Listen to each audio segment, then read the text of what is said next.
Kozhikode vigilance range എസ്.പിയുടെ കാറിന് പിറകിൽ സ്വകാര്യ ബസ് ഇടിച്ച അപകടത്തിന്റെ ദൃശ്യങ്ങൾ ഇപ്പോൾ പുറത്തേക്ക് വരികയാണ്.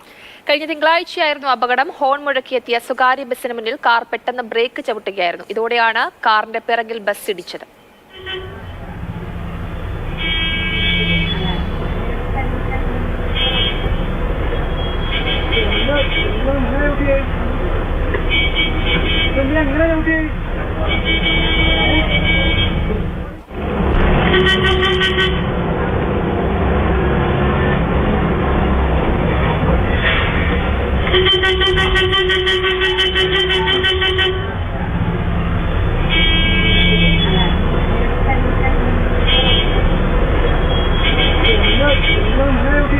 ഇംതിയാസ് കരീം ചേർന്നുകൊണ്ട് വാർത്തകൾ വിവരങ്ങൾ നൽകാൻ. ഇംതിയാസ്, തിങ്കളാഴ്ച ഉണ്ടായ സംഭവമാണ്.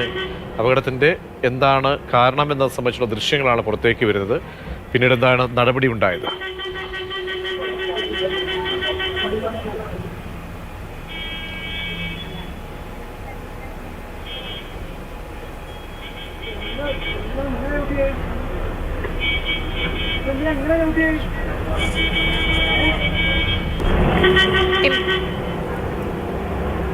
ആ ദൃശ്യങ്ങളാണ് നമ്മൾ കണ്ടുകൊണ്ടിരിക്കുന്നത്. കാർ പെട്ടെന്ന് ബ്രേക്ക് ഇടുന്നതാണ് ദൃശ്യങ്ങളിൽ വ്യക്തമാകുന്നത്.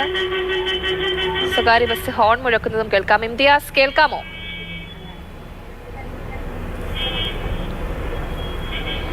അതുപോലെ പോലീസിന്റെ ബോർഡൊക്കെ എഴുതി വെച്ച വാഹനമാണ്. വിജിലൻസിന്റെ ഉത്തരവാദിത്തപ്പെട്ട ഒരു ഓഫീസറുടെയാണ്. ആരാണെങ്കിൽ പോലും ഇത്തരത്തിൽ ഇങ്ങനെ പ്രത്യേകിച്ച് ഹോൺ അടിക്കുകയാണ്. ദൃശ്യങ്ങളിൽ വ്യക്തമാണ്. വളരെ പെട്ടെന്നാണ് ആ കാർ സഡൻ ബ്രേക്ക് ഇടുന്നത്. അതിന് പിന്നാലെയാണ് ബസ് വന്ന് ഇടിക്കുന്നത്. കഴിഞ്ഞ തിങ്കളാഴ്ചയായിരുന്നു ഈ അപകടം ഉണ്ടായത്. ഇംതിയാസ്, എന്താണ് സംഭവിച്ചത്? ഇംതിയാസ്, മാർച്ച് 19-നാണ് ഇങ്ങനെയൊരു സംഭവം ഉണ്ടാവുന്നത്. അതിന്റെ ദൃശ്യങ്ങളാണ് ഇപ്പോൾ പുറത്തു വന്നിരിക്കുന്നത്. അതാണ് നമ്മളിപ്പോൾ കണ്ടത്.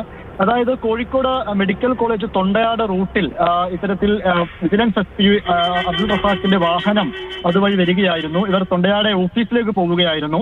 ആ സമയത്താണ് ഇത്തരത്തിലൊരു സ്വകാര്യ ബസ് വളരെ വേഗതയിൽ ഹോൺ മുഴക്കിയൊക്കെ വരുന്നത്. അങ്ങനെ ഒരുപാട് നേരം ഇത് ഹോൺ മുഴക്കി വരുന്നു. ആ സമയത്ത് ഈ എസ്.പിയുടെ വാഹനം മുൻപിലുണ്ട്. ഈ ഹോണിന്റെ ശബ്ദം കേട്ട് എസ്.പിയുടെ വാഹനവും അതേ സ്പീഡ്, അതായത് വലിയ സ്പീഡിൽ തന്നെ മുന്നോട്ട് പോവുകയായിരുന്നു. പിന്നീട് തൊണ്ടയാട് സിഗ്നലെത്തിയപ്പോൾ വാഹനം നിർത്തി. അങ്ങനെ പിന്നെ മുന്നോട്ട് പോകാൻ വീണ്ടും സിഗ്നൽ കാണിച്ച സമയത്ത് വീണ്ടും ഹോൺ മുഴക്കി മുന്നോട്ട് പോകുന്നതിനിടയ്ക്കാണ് ഇത്തരത്തിൽ എസ്.പിയുടെ വാഹനം സ്ലോ ആക്കുന്നതും അവിടെ പതിയെ ബ്രേക്ക് ഇടുന്നതും.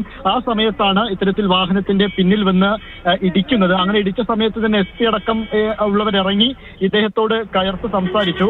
ഇവർ തമ്മിൽ വാക്കുതർക്കമായി, ഡ്രൈവറും തമ്മിൽ വാക്കുതർക്കമായി. പിന്നീട് ഈ ടി രജീഷിനെയും അതുപോലെ തന്നെ ഈ സ്വകാര്യ ബസ്സും പോലീസ് എത്തി, മെഡിക്കൽ കോളേജ് പോലീസ് എത്തി കസ്റ്റഡിയിൽ എടുക്കുകയായിരുന്നു. അങ്ങനെ പരിശോധിക്കുന്ന സമയത്ത് 100-ലധികം നിയമലംഘനങ്ങൾ ഈ ബസ് നേരത്തെ നടത്തിയിട്ടുണ്ട് എന്നും പോലീസ് പറയുന്നു. എന്തായാലും ഈ ബസ് ഇപ്പോൾ കസ്റ്റഡിയിലാണുള്ളത്. ശരി ശരി ഇംതിയാസ്.